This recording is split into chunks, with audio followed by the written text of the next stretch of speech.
Abbott arrived into Heathrow after a 2-week holiday in Sri Lanka, and he joins us now from his home in East London. What was that holiday like, Graham? Because all sorts of restrictions were being brought in Sri Lanka while you were there. Yeah, you're right. It was kind of like, I don't know, leaving home and thinking you've left the oven on sort of thing, but we didn't realise quite the extent of what was happening sort of at home and abroad. But basically, yeah, the restrictions were tighter and tighter as our holiday sort of progressed. How well looked after were you, though? How much information were you given?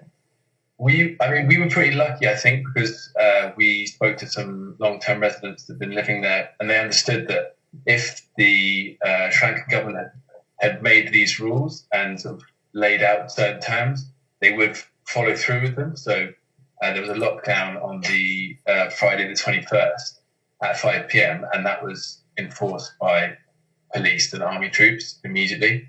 So they did what they said that they were going to, basically. How touch and go was it for you to get a flight? It was fine. We stuck to our original schedule.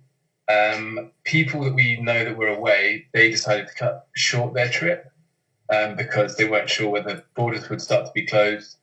On arriving, we got the news that basically the airports were no longer receiving any international flights, but we were still able to leave on our direct flight. But all the flights going to the Middle East were basically cancelled or diverted. What was it like when you got back to Heathrow? How orderly was it? It was relatively orderly, but there was quite a big discrepancy, I would say. Kind of, we were asked to keep our distance of 2 meters apart, but in the Sri Lankan airport, we were made to fill out health forms, and there were temperature checks. Everyone was gloved and face masked, whereas Heathrow, it was just people saying, please keep a good distance apart. But for example, the border patrol officer just handed me back my passport with a non-gloved hand, no face protection for himself or for me. I had a face mask on, but it was quite a stark difference. Which seemed to give you more reassurance? The Sri Lankan way. They were really on top of it. From even when we arrived, we had a form that we were meant to fill out during the flight, and by the time we landed in Colombo, it was already updated. So we had another form to fill out and went through proper health and body scan, temperature scan system. So they were really on the ball the whole time, basically. I guess that will surprise a lot of people when you think how wealthy Britain is compared with Sri Lanka and the difference in the way they've approached it.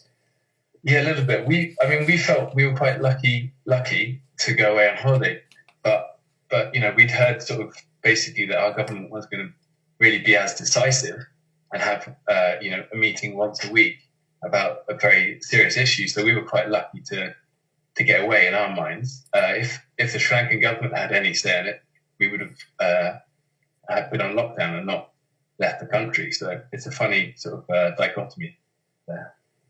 I'm glad you managed to have a holiday. You'll certainly remember it. Graham Abbott, thank you for talking to us. Thank you very much. Thank you.